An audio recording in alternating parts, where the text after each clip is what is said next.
What's up? Big Herc 916, getting down with Fresh Out. You know how we do it over here. Hit that subscribe button, hit that like button, share the channel. Go to freshoutseries.com, pick you up some merch. I'm here with my man, Just Styles of the Big Homie Told Me show. and we about to get into it. Conversations. This man grew up, similar environment, went to the same junior high school, coincidentally, and while I got caught up and went through the system, he actually worked for the system. So share with my audience a little bit about how you got into the world of being a correction officer. You know, it's a weird story how I became a corrections officer. I was working for Southwest Gas. Good job, good career. But being a former football athlete, I was like, this is too slow paced for me. And, there's no excitement. So I'm working out here in Arizona, 115 degrees. We're out in the middle of the street and stuff. And I'm driving my truck on my way to the next site. And I see a billboard and it's like, we're hiring, DOC, we're hiring. And literally, 1,000% true. I pull over and I call, and because I don't have a record, that's another story. But I pull over, I call, make the call, and they're like, hey, tell us about you. I was like, oh, I went to school, played football. Oh, great. Put in an application, we can test you tomorrow. I said, all right, cool, whatever. I'll do it right now, and then I'll test tomorrow. Ended up testing, passed, and here we go. I had my academy, within a week, I had my academy start date. That whole week where I'm just waiting for them to check out everything and give me my academy start date, I'm thinking, do I really want to do this? Because where I'm from and the things I've been through, I know how people are looked at if you become a police officer, if you become corrections. Yeah. I know, I'm not naive. I understand, I get it. But I'm so secure in myself there's nothing that someone who's from the hood has seen or did or lived through that I haven't. So anybody trying to question, who I am as a person, this is proven. I've done this. Let me show you a different way. How you can change your life. Because I already had a good career. So I went immediately, first day, I become my academy drill leader. So that means I'm the head of the class. I don't have any military experience. I'm leading the drills and everything. I don't have any military experience, but I do have, leadership skills from, playing sports, being a captain, doing things like that. So I'm a good leader. I know when to follow. And they put me in the front. Now my friend, he told me, he said, and he's in the military, he said, listen, when you go to the academy, man, you don't want to stick out. You don't want to, just keep your head low, because he's in the military. He's like, he said it's like basic training. And he told me that. Immediately they put me to the front of the class, like, you're going to be the drill. You're responsible for making sure everybody in this class graduates. It was like 53 people. So I started along that journey, and I was excited about it. The training that we're learning, it's all, it's psychology. You're learning about just human behavior. You're learning a lot, you're learning a lot at these academies, that can help you, but it's nothing like the real thing. It's nothing like the real thing when you really hit that yard. So I started there, got through the academy, all but one person, passed, but that was because they were a dropout. So I start level 3, general population yard, toughest prisons in the state. I was already grown, and I told you off camera, my first day on the yard. Were you in California or Arizona? Arizona. Okay. I was in Arizona. So my first day on the yard,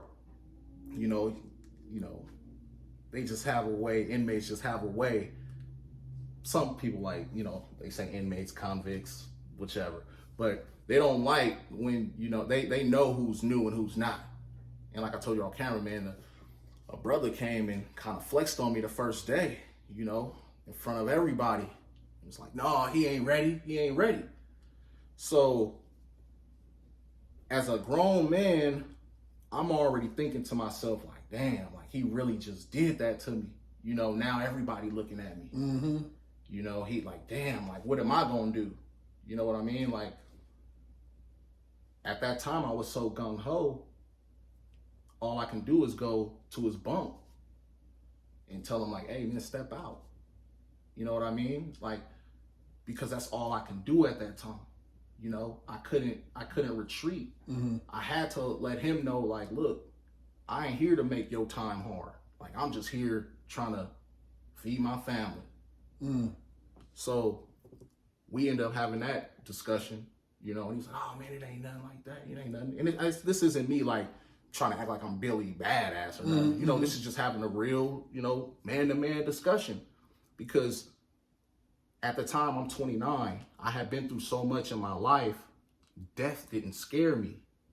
You know, even to this day, death don't scare me because I've seen 30, 40, 50 people didn't die in my life. Friends, peers, you know, so I'm not afraid of nothing. I'm not coming in here trying to be that guy and trying to be the man. I'm coming in just looking for respect. Mm-hmm. I'm not trying to, if it ain't locked down, I ain't telling you to lock down. Mm-hmm. If it's not, you know, if you're not doing nothing out of line, I'm minding my business, you know? But when you get into prison, you know, as a CO, you're tried. No matter what, you tried, man. You tried.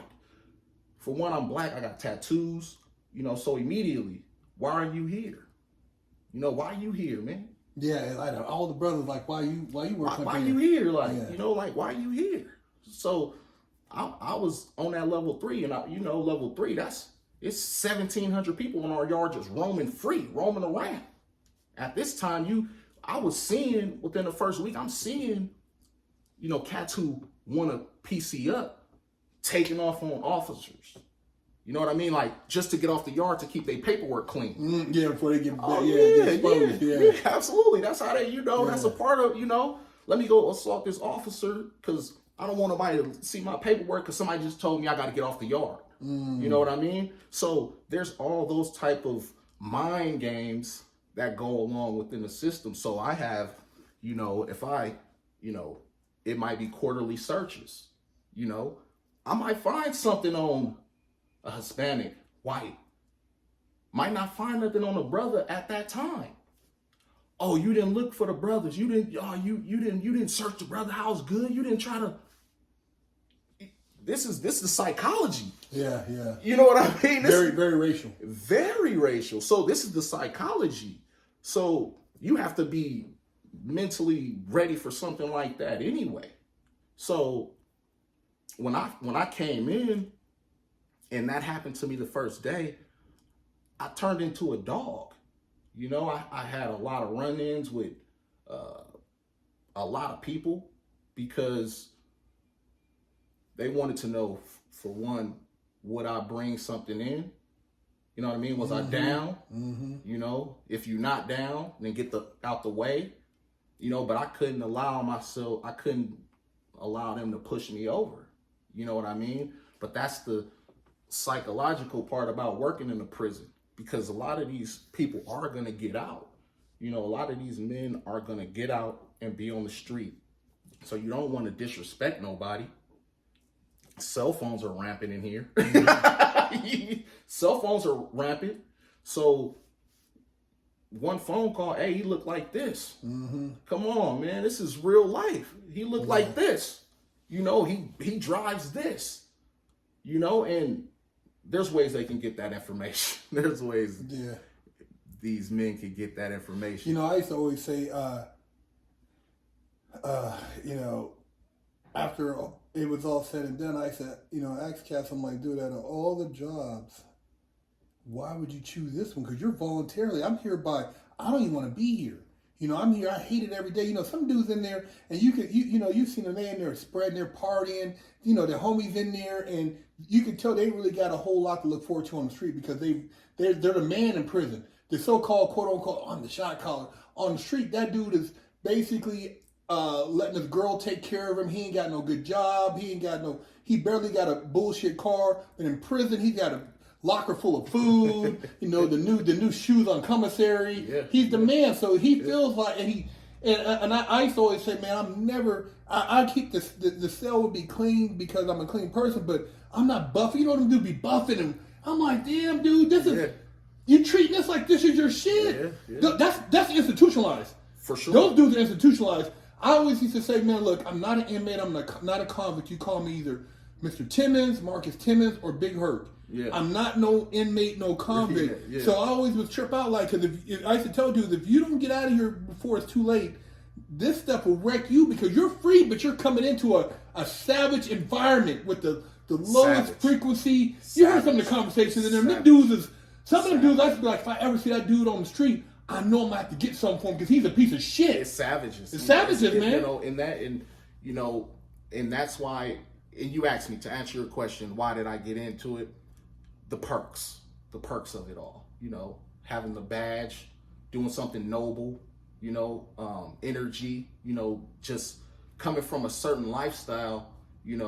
Playing sports and being good at it. You want to do something, quote unquote, noble. And what's noble about that is just like, going through the process of going through the academy, getting this job and having your family be proud of you that you're doing something, especially when you come from an area like where I come from, that it changed the thinking, not only for my siblings, but people that I grew up with, because they know how far away I was from ever even thinking of becoming law enforcement or anything. It was just that, when you get older and you have your own family, you have your own mortgage, you have your own bills, you want to put yourself in the best position possible. So when you get this job and you get unlimited overtime, and your family, you get to travel 4 or 5 trips a year, and that's just off your salary, and you still paying the mortgage. It's a beautiful thing, but I think what happens is, the politics,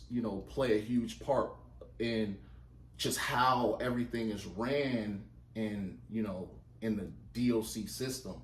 I think that the politics of, and not, I mean, because, the inmates have their own politics, but then the administration has their own politics, and there was a lot of things that I didn't agree with, because I started to, my first year, again, I got Officer of the Year my first year. So I became a target immediately because, for one, I'll say it, I'm black, and in that type of career field, there's not very many of us, so, now my face is on the wall, so when they're having, they're having the, what are they called, town hall meetings and stuff, everyone's coming through, and they're seeing your picture. So now everybody wants to get one over on me. They want to see if they can, how far they can push it to the limit. If they could, I've had, I've had inmates swing on me, threaten my family, of course.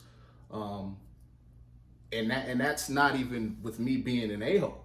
That's just me being like, because I got on that uniform. Mm-hmm. It's like, I don't care nothing you say. You got on that uniform, I don't rock with you. Mm-hmm. And you know what? I had to understand that. I had to understand that, because even when I worked for Southwest Gas and I have to go to South Phoenix and someone, and all I'm doing is checking their gas meter just to see if it's running properly, and they think that I'm about to turn their gas off, it's all about the perception that you have. So if I'm going to this area and they're thinking I'm about to turn off their gas, I'm not even thinking about turning off your gas, but that's what you think. But since I have on this uniform, you think I'm a piece of shit because I got on this uniform. You're not taking into consideration that I have a whole family to feed. Yeah, you're here to try to take care of your people. That's it. Yeah. And also to kind of expound on that a little more, as a black man, knowing what I know now, we need more black people in law enforcement. And here's why. I had this discussion on Facebook, and a lot of people like, man, why do we need more black people to be in law enforcement? Because if you, no matter what you do in this world, if you don't try to level the playing field, nothing will ever, you won't see any change. So for me, for example, if I'm the only one in there kind of kicking up dust because I have some type of notoriety, and I'm not disrespectfully kicking up dust, to just thwart the system. I'm not doing that. You don't want to do that. You know what I mean? You're respectful about it. You know what I mean? So, and I'll give an example. And I know, people might see this but if the brothers, there was a rule on the yard that when you work out, you can't work out in a group more than 4. Remember, this is GP. You couldn't work out in a group more than 4.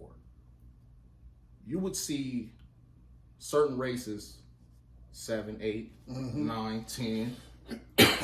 But when the brothers even come together, 3, 4, not even going over the limit, it was like, go break that up. You know what I mean? And that mentality tells you everything that you need to know. Yeah. Yeah. And for me, I think that I'm not saying that there needs to be more, minorities in there because let's kick up dust and take over the system. I'm saying that without the people who are not minority being exposed to different minorities, then their perception of our reality will never change. And our reality is, I've been in the car, full uniform, getting pulled over by police, highway patrolmen, and once they get up on the car, it's like, oh, have a good day. But because you get what I'm saying. So they can see that I'm a black person. If you just look through the window or something, you can see it, but they don't see the uniform. So when they get on the uniform, it's like, oh, okay. Well, no, you're exactly right in that. I mean, in a sense, people are like, well, we need less, blah blah blah, and this and that. But then you need people to feel safe. So of course you need feel safe. But you, like you said, then you gotta, we don't want to have a situation like they did in Missouri with them guys who were beating people up and just acting like gang members. Oh yeah, But like you said, you do need people in there to balance it out to where that's all. Balance it out. Balance it out to where look, man, you got these particular officers over here. They're kind of treating these dudes some kind of way. But if you got more people that look like yourself, maybe they'll have some compassion and be like, hey, man, I got that. Let me, to try to kind of keep things how they should be, because in the feds, look, if it's being ran by a particular demographic as far as the officers there, that demographic on yours gonna have more knives. Plain and simple. You know how it goes. If it's on this yard, this is how it's how it goes, man. It's racial. Prison is the most racial environment you can imagine as far as mentality. I'm not trying to put extras on it. No, I'm telling you how it is. Yes. Brothers can't talk to ISIS dudes all the time. Hey man, why are you talking to that Mexican? Why what you said that white guy? They're integrating now. Well, yeah. Well, that's a whole nother one too. The integration that. Well, I'm going up north, so it was different anyway. Yeah. So I had a Mexican celly my last couple years, so everybody's a trip out. But down south, blacks and Mexicans don't really kick it like that. Yeah. So, and I had friends who were, I knew dudes who were south side. We couldn't really hang. Right. We'd have small conversations. Right. But it's a lot of political things. I tell people, man, prison's one of the most racial environments you can imagine. And even, how, just like you said in your side, how they treat each other, and the fact that, somebody pull you over and then turn around, you get a pass because you're somewhat in the neutral lane. And that right there, I brought that up only to paint the picture of Jay-Z said it, I'm still a black man, so even when I'm in there, and I'm working in there, it's, and you're seeing certain things, you want to speak up. You want to speak up, and I was one of those people who spoke up. I was one of the officers who spoke up. And I think that it's important that we understand, like you just said, the reason that it's important for more minorities to join. I don't mean just black, Hispanic, Asian, just minorities, just apply and get in there, because we need more. There has to be more. exposure to, to this guy who grew up in the affluent area. He went military and now he's just back, and he came and got this job. And if you don't look like him, he don't give a damn and he don't want to hear it. And a lot of those people are generational workers in the industry. Like, that's all. Their Yeah. uncle was that, their dad was that, So how much have they Yeah. been taught Yeah. about keeping their foot What's a on, club? It's It's a good old boys club. it's so let me ask you though, like, how did you feel about, correction officers and, like the different types of corrections officers? I'm sure you've seen, good and bad. I've seen good and bad, and then one of my good partners, man, he's retired now, but he was a correctional officer, and before I even got locked up, me and him used to chop it up a lot, and then after I did my time and got out, and he was like, "Damn, bro, blah blah blah," we would have conversations, but I always carried myself in a certain way, and I was pretty good at reading people. Yeah. So the way I conducted myself wasn't like everybody else, and I didn't really just follow a group, which also put me in a weird space because a lot of brothers, because I didn't walk the track, didn't hang out on the yard. There were dudes like, "Oh man, you're not from Whoop-De-Wop, you can't sit at this table." So I get treated some kind of way too. But then them same dudes, because I was in a law library, be like, "Hey, Big Herc, man, can you read this paper for me? What does this mean?" Yeah. And I'm like, "I'm the dude who can't sit at your table." Yeah. And you get mad at me because you think I'm funny style, but then your ignorant ass don't even know how to break down the law and what the legal language of this paper is. But I'm on the law library while you watching BET all day. Because it's cool. It's cool for him to talk down like, "Oh, you're not from here or there," but he needs your help. Exactly. So it's not cool, like when he's in front of his boys, like to say like, "Oh man, look at him. He ain't from around here. He's not from the set. He's not from the block." But when he needs help, it's like he expects for you to just have some compassion. You know what I mean? So that is something that is prevalent in the prison system as well. ACO, but you were just F me, F it, like. And you can't take that stuff personal. You can't take it personal. Like I've heard a lot of stories. A lot of stories as far as inmates and what they've done and like where they were at mentally when it happened. Because I'm personable and I'm able to not judge you by having a conversation with you. Like I'm not here to judge you because what you've done in here. Now, don't get me wrong, like. There's a certain demographic within the prison system, any prison around the world, that nobody just exactly. You know what I'm talking about? That you just like you are the lowest of the low. You're not getting any type of. You're not integrated at all. If somebody finds out, they got to handle that. Yes. Those things are real. But those things are real. Those type of situations are very real. I was sitting on a mental health watch, a suicide watch. I don't know if you've seen it before, where some of these guys, if you say you commit suicide, you're put in a cell by yourself, cameras on them all day, naked or whatever. So I'm cross-leveling. This is level 5. I go to the level 5 because here in Arizona there's 2, 3, 4, and 5. 2 being the minimum, 3 general pop, 4 is close custody, 5 is max. So I'm sitting doing overtime, and this inmate, he's like, "Oh, Robinson, you're gonna see blood today. Are you ready?" And they talk like that. Inmates talk like that just to, whatever. Oh, well, like, all right. So you sitting there, you're literally just sitting there and stuff. And he said, "I hope you're ready to see some blood." I'm not thinking anything of it. My partner's not thinking anything of it because it's like a row of just cells and we're all just have to sit on them and mark what they're doing. And he's like, "Are you ready?" And I'm like, "What are you talking about, man? Like, why you keep saying that?" 5 minutes later, the trap is glass and it just blocks the groin area, just the trap. So he's down by the trap and the trap isn't open, so you can't really see. So I just saw his arm going, it's moving back and forth. So I'm like, what are you doing? And he slams his arm on the wall, on the window, and just smears the blood. And I'm not trying to freak anybody out by that, but it just shows just the type of mind frame that guys can be in this environment. He leaves, gets stitched up, comes back. 20 minutes later, he's ripping out his stitches, starts drinking his blood. These are true stories, right? And I'm not trying to make anybody really too uncomfortable, but think about the people who work there. When you go home to your family. Yeah, that's what I mean.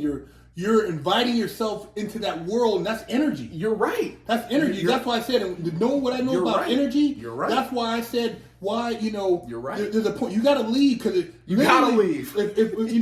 If in prison, like you said, I've heard of people getting in there and they start rubbing shit on themselves. Oh, this dookie man, you know what I mean? Happens they lose it. You know what I mean? Guys lose it, and you lose your psychological. So if you're the trauma when you're in there working, I'm saying I lived it. And when I got out, I used to have nightmares, man. And I'd wake up like, have these messed up dreams like, hey, man, where am I in here? I'd be looking for the warden. I couldn't get out. And I only got closure when I went to another prison, to Idaho State Prison, and I got to talk to inmates, and I left on my own. I wasn't let in by handcuffs, and I left without handcuffs. Yes. And I was with COs, and I walked through there, and dude, it was like eerie. Yes. You know what I mean? But it was closure. Yes. Because every time I went into, I've always been in a prison bus. I've always had handcuffs. Yep. I've always been under supervision, but controlled where I couldn't leave. Right. So it stopped the nightmares, man. But yeah, man, it's not a pleasant place, man. I don't know if it's even a trade-off of the monetary. It's just the psychological, man. It messes you up, man. You don't think that when you first get in. No. But that's why you said, and one of the reasons why you said you left. Yeah. So we're going to get into that in another video, though. Yeah. Hey, man. Chopping up with Big Hurt and my man, we getting into it. Yes, we are. Stay tuned. You tired of smelling like stanky butt, funky armpits? Wash your ass. Go to FreshOutSeries.com and pick you up a bar of soap.